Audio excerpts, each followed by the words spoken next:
মানে আমাদের এইসব প্রশ্নবাস ছবি তারপর এটা তখন আসলে ফার্স্ট কাজ 1995 থেকে কাজ শুরু আজকে 1 বছর। আমার রিজিকে হাত দিয়েছে স্বস্তিকা, ভগবান ওকে কখনোই ক্ষমা করবে না।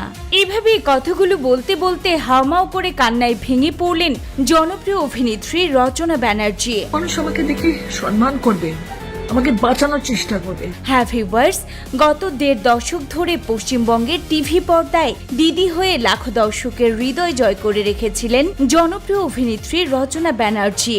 বাংলাদেশেও তার দিদি নাম্বার 1 অনুষ্ঠানের অসংখ্য ভক্ত। কাজ হারিয়ে সেই রচনায় আজ হাউমাউ করে কেঁদে ভেঙে পড়লেন সাংবাদিকদের সামনে। সব থেকে বড় কথা কনস্ট্যান্ট টাচে ছিলাম। তিনি বললেন, আমার রিজিকে হাত দিয়েছে স্বস্তিকা মুখার্জি, ভগবান ওকে কখনোই ক্ষমা করবে না। কথাগুলো বলতে বলতেই রচনা ব্যানার্জি কান্নায় ভেঙে পড়লেন। চোখ দিয়ে ঝরঝর করে পানি পড়তে লাগলো তার। পর্দার এই দিদি যেন আর নিজেকে সামলাতেই পারলেন না। সম্প্রতি পশ্চিমবঙ্গে তৃণমূল কংগ্রেসের রাজনৈতিক পতনের ধাক্কায় দল ঘনিষ্ঠ তারকারা বিপাকে পড়েছেন। রচনাও তার ব্যতিক্রম নন। দিদি নাম্বার 1 থেকে তাকে সরিয়ে দেওয়া হয়েছে। নতুন সিজনে সঞ্চালনার দায়িত্ব দেওয়া হয়েছে স্বস্তিকা মুখার্জিকে। ইতিমধ্যে প্রোমো প্রকাশ করা হয়েছে।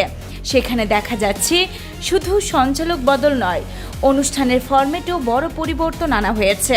তবে বাদ পড়ার বিষয়ে রচনা ব্যানার্জি প্রথমে শান্তভাবে বলেছিলেন, এটা চ্যানেলের সিদ্ধান্ত, ওরা অনুষ্ঠানটিকে নতুনভাবে সাজাতে চেয়েছে। তবে চ্যানেলের সিদ্ধান্তের উপর আমি কিছু বলতে পারি না। কিন্তু এরপর ভেতরের কষ্ট আর চেপে রাখতে পারেননি রচনা। এক পর্যায়ে ভেঙে পড়ে বলেন, আমার রিজিকে হাত দিয়েছে স্বস্তিকা, ভগবান ওকে কখনোই ক্ষমা করবে না। তবে বিষয়টিকে নিয়ে দর্শকরা এখন প্রশ্ন তুলেছেন, এভাবে কি একজন দীর্ঘদিনের জনপ্রিয় তারকার সঙ্গে আচরণ করা উচিত? বিষয়টি নিয়ে আপনাদের মন্তব্য জানাতে ভুলবেন না।